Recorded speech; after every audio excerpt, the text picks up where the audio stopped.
this is the thing that we most want you to hear. When you are dreaming, when you are asleep, first of all, when you are asleep, your momentum has subsided, and so your resistance is so much less. So what you think and what you receive in your full wake state is always a match. And it's the same in your dream state. In other words, what your vibration is and what you realize from the dream is always a vibrational match. You get what you think about, whether you were asleep or whether you're awake. It's always a vibrational match. So in your dream state, you are much less resistant. So it's easier for you to realize things. In other words, the vibration of your source is profoundly what it is. In your dream state, it's easier for you to realize it because while you're slumbering, you have less resistance. So that's what happened. We're projecting to you, as we always do. You're asleep, you're less resistant, and so you received it in your dream state. Now, we like to say to all of you that if you are dreaming a dream and it feels good, it means to you that you are on the verge of manifestations that will be pleasing to you. If you're dreaming things that don't feel so good, then you're on the verge of manifesting things that are not pleasing to you. So the benefit of having a dream about something that is wanted is that it is an indication that you are in the vibrational vicinity of it. And the fact that we found you, reluctant one that you were, in a sea of faces is an indication that that vibration was vivid enough that you realized it in dream state, and now it is vivid enough that you realized it in full manifestation form, which is really what we've been talking about all day here today, isn't it? That once you get in the vicinity of it, more and more and more and more and more and more and more and more and more of it is going to come to you. Well, once something manifests, it's an interesting thing because you've got these vibrations going on that are your point of attraction. And if you're aware of it when it's in its vibrational state, it's much easier to change the vibration of something. It's much easier to change your mood than it is a physical condition. But once there is a physical condition, often, doesn't need to be, but often the physical condition then controls your mood. And so the way to get around that is to not get yourself in that momentous place to begin with. But if you are, then to accept that it's an energy thing, it's an emotional thing, it's a vibrational thing, not a conditional thing. And if you understand that, then any condition can be resolved. It's also important to understand that your intentions, you cannot know this for anyone else because you don't know what the path of least resistance is for anyone else. Sometimes the path of least resistance is re-emerging into the non-physical. Sometimes the path of least resistance is to resolve a vibration and have a different manifestation. But you cannot know that for anyone other than yourself. Right. Yeah. It's okay if I ask one more? Yeah. Recently, or rather, things have been building up in my family for quite some time now, some family troubles. Momentum? Yes, quite a bit. And it has resulted in my little sister having some alcoholism, some issues with that. So I think it was Monday, earlier this week, we met with an intervention specialist to plan whether or not we want to have an intervention for my little sister. So, long story short, the conversation kind of blew up into a... Because everyone needs her to be different so that they can feel better. To some extent. Everyone needs her to be different so that they can feel better. And you say to yourself, but it's for her benefit, but it's so that you will feel better, you say. And she is saying, it's not my job to be different so that you can feel better. I'm seeking my freedom in this way. Okay, and more so, I was kind of like gearing off into a different direction. If we were standing in your physical shoes, we would offer a vibrational intervention. We would ignore what is, if it's a manifestation that's not pleasing, and we would focus upon who she really is, and we would practice the vibration of that until the vibration of who you know her to be is so dominant in your vibration that she cannot show anything other than that to you. A vibrational intervention. Because when you say, you've got to stop this behavior, you've got to stop doing this thing you do, that's like saying to a train that's going 100 miles an hour in one direction, stop, and you'll deserve it when it runs over you. Right. Okay, can I make the example a little bit more complex, slightly? We're nearly out of time, so don't make it too complex. Okay. So my dad, he has some issues of his own, and I find that I was thinking if I focus on the things that I'm appreciative of him for and this and that, I can improve my experience with him. You can for sure, but you know what? That's really going about it the hard way. As you take these situations that, while they're very close up to you and they matter a lot to you, as you take those to be the subjects by which you improve your vibration, you have a hard time doing it because the conditions that surround you keep demanding your attention in a way that makes it harder. So if you can get off the subject of those things that are hard and on the subject of the things that are easier. In other words, it's like we were saying, let's say there are 10 subjects and 9 of them are terrible. Well, it sounds like quite a few of them are already happening with your family, with your sister, with your father, and so forth. So if you could just take something else that has not got so much momentum going and focus on it for the purpose of being on your path or following your path of lesser resistance, you'll get into vibrational sync and you will receive guidance or inspiration. You will realize the inspiration that's already coming so that you'll be in the right place at the right time, and all of those things will come into alignment. It's a very common thing. Almost everyone takes the issue that is bothering them the most, and that's what they want to start with. And we say, don't begin there. That's the hard way of going about it. Find alignment. You're looking for alignment, not a way to fix your family. You're looking for alignment, not a way to fix relationships. You're looking for alignment with who you are, and that will take care of everything else. But if you try to fix this, you won't find alignment. You see what we're getting at? Yes. As you focus and make lists, it's sort of like Esther does focus wheels. She really likes starting with where she wants to be and then making statements around the wheel that reflect where she wants to be, and she's getting very good at it. But recently she was talking about something that was more involved and there was more negative emotion around it. And we said to her, Esther, it's like you go into a restaurant and there's this food that you really don't want to eat. You've never liked it. You don't like the texture of it. You don't like the taste of it. You don't like the smell of it. You don't like anything about it. Don't do a focus wheel about it until you like it. Just eat other things. And that's sort of what we're saying to you here. Don't try to fix things that feel broken. Just focus upon things that give you lightheartedness and joy and ease until you make that your vibrational lifestyle. And then watch what happens to every relationship in your life experience. Yes. Yeah, really good. Yeah.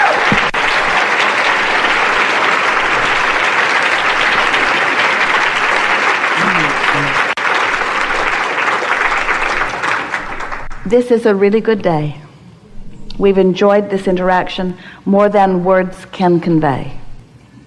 It is delicious to come together with those like you, who come with the fullness of who you are, all exposed vibrationally and ready for us to devour. And then you present yourself in your juxtaposition with that, and you help us to carve out a path together so that you can get to where you want to be, to who you really are, to what you deserve. Be easy about it. Be playful about it. Don't work too hard at it. Start with things that are easy and let the universe show you how aware it is of you. There are so many paths to what you want, and all of them delicious. There is great love here for you. And as always, we remain in your vortex. Intention is, you may say, I want a healing. I want a new job. I want a new relationship. Now, the moment you ask the question, the what-if question, what would it be like to be in love? What would it be like to have a new job? What would it be like to be in a new relationship, to do whatever, to be healed?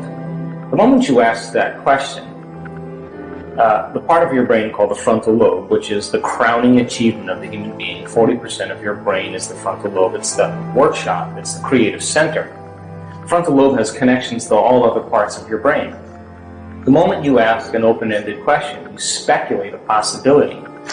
The creative center turns on and it looks out over the landscape of the entire brain and begins to call up different networks of neurons that are stored in your brain based on something you've learned intellectually, knowledge, or something you've experienced in your life. Like, well, I know what it is to be in love, or I know what it is to have a good job, or I read a book about it. And it begins to call up these different networks of neurons, and then it seamlessly pieces them together to create a new idea, a new vision. And when you put all those networks together and they fire in tandem, you'll get a clear picture in your mind. And that clear picture is called intention. Now, the more you have conditions, or the more you have specifics about that job, like for example, I want to make this amount of money more a year, I want to have health benefits, I want to have 3 weeks vacation, I want to travel, I want to work with great and unlimited creative people. That all is the elements that help to add to that vision. Now, the picture you get in your mind could be the word job, or it could be just an image that's personal to you. But the image then represents all of those conditions. So you can have several conditions that make up your intention. But the intention typically is a symbol. Like you may see a retreat center that you may want to start and you have a picture of it. But once you see that picture, the next thing that happens, you start to live that dream. The moment you start to take that dream and it turns into a living motion picture, now you're in that imaginary place. And what happens is the moment it starts taking on form and it starts taking on time, you start to experience it and all the things you're going to do. You're actually living in that future, and your brain does not know the difference between the actual event that takes place in your life and what you're imagining in your mind. We call it mental rehearsal in my work, but you're literally rewiring yourself to the future. Now your brain is no longer a record of the past. It's now, in fact, a map to the future. Now, most people stop at this level, but there's another level. Because once you have that intention, and I watched you do this, what makes the intention have life is when you combine it with that emotion. Why? Because your body is your unconscious mind. It doesn't know the difference between an experience in your life that creates an emotion and an emotion that you're fabricating by thought alone. So your body now, as the unconscious mind, is living in that future in the present moment, and you're beginning to epigenetically change your cells in preparation for that event. So then, here's the condition, the caveat. That means then you can't wait for your healing to feel wholeness. You have to feel wholeness for your healing to occur. That means you can't wait for your new relationship to feel love. You have to feel love so your relationship finds you. It means you can't wait to have your new job to feel empowered. You have to be empowered by the thought of your new job. So we're switching the model around because most people wait for something outside of them to change how they feel inside of them. And when they feel better inside of them, they get relief and they say, I like you, you helped me with that. That's cause and effect. That's the old model of reality. What we're talking about here in the quantum model is causing an effect, which means then you are going to have to change how you think and how you feel before the experience occurs in order for the event to find you. If your personality creates your personal reality, and your personality is made of how you think, how you act, and how you feel, the present personality who's listening to this show has created the present personal reality called their life. So if they wanted to create a new personal reality, new life, they would have to start thinking about what they were thinking about and change it. Starting to become conscious of their unconscious habits and behaviors and modify them. Now here's the key. They have to look at the emotions that they've memorized that keep them anchored to the past and decide if those emotions belong in their future. So most people try to create a new personal reality as the same personality. It doesn't work. In other words, a wealthy person doesn't feel lack. You can't bring lack into your future. You know, a sick person doesn't feel desperation. They feel wholeness. And so then, by re-identifying with the future, and then instead of your past, present reality, is a very, very easy conversation to have. But actually doing it requires a tremendous amount of awareness. And that awareness means then that you have to stay conscious and pay attention to who you're being all the time. And you can't let any thought slip by your awareness that's going to cause you to return back to the old self. You can't begin to react emotionally to people and things in your life that cause you to feel like the old self. You can't talk and complain and blame and make excuses or go back to old habits and expect your future to show up. You have to maintain that state for a period of time so that your body catches up, because the body and brain live in the past. So it takes a certain amount of repetition, a certain amount of consciousness, a certain amount of will finally arrive there. And I'm happy to say that it's possible. Well, number one, fill your brain with knowledge. Turn the TV off. Sit down and read a book or watch a video that's going to inspire you. Knowledge is the precursor to experience. The more knowledge you have, the more prepared you are for the event. And when you start losing track of your vision, it's because more than likely you're emotional. Because the moment you feel emotional, you can't see the future because you're looking at your future through the lens of the past. Get up in the morning, get out of bed, and take time for your precious self. You and I are a work in progress. And if we are not changing our brain and body in some way, priming it for the future, we're going to be very predictable the rest of the day. And we're going to be in our past. Take time for yourself every morning and ask yourself a simple question. One day, one lifetime, what is the greatest expression of myself I can be today? How would a great person think? How would they act? How would they feel? Can I teach my body emotionally how that future person is going to feel now? And make the deal with yourself that you're not going to get up from your meditation until you feel differently. If you do, get up and maintain that modified state of mind and body your entire day, independent of any person, anything, or experience in your life, independent of any emotional addiction or habit in your body, and independent of time. And if you can, get ready, because something unusual is going to happen in your life. That's the law. And so when synchronicities and serendipities and coincidences begin to happen in your life, unexpected events like balloons showing up in windows to remind you that the divine is present, that's an indicator that you are literally now in a dance in this world between your free will consciousness and this consciousness that's controlling all of this. And when your consciousness every day merges with that consciousness, why not be bold enough to say to the Creator, hey, Creator, I took time out of my busy day to emulate you. I'm the son and daughter of God. I am emulating you as a Creator. But here's the deal. I need a sign from you to let me know that you're real. But don't bring it in a way that I can expect, because if it comes in a way that I expect, it's nothing new. Rock my world. When that starts happening to you on a regular basis, you're less prone to judge your coworker. You're less prone to get upset in traffic. And when the mystical starts downloading data into your brain and you start having really profound experiences, there's only one thing you want to do, and that is to give. You cannot not give in that place. And you can never return back to business as usual ever again. And so, is it worth the effort? I think so.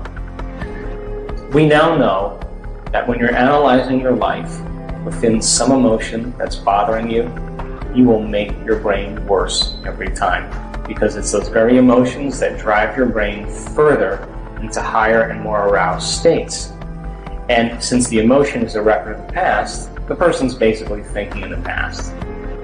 They can't resolve the problem from the past. When they get beyond that emotion, that's when they begin to see the answer that they've been looking for themselves. We know that. We also know that when people are living with their attention on things and objects and people, and they're living by the hormones of stress, and they're obsessing about time and obsessing about their bodies, that they have very little effects or changes in their brain.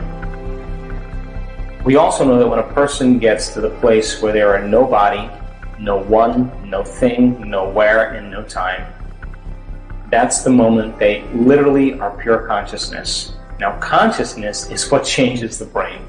The brain never changes the brain. The program never changes the program. The personality never changes the personality. The ego never changes the ego. Matter never changes matter. It's only when a person becomes pure consciousness that consciousness with that energy is the epiphenomenon of matter.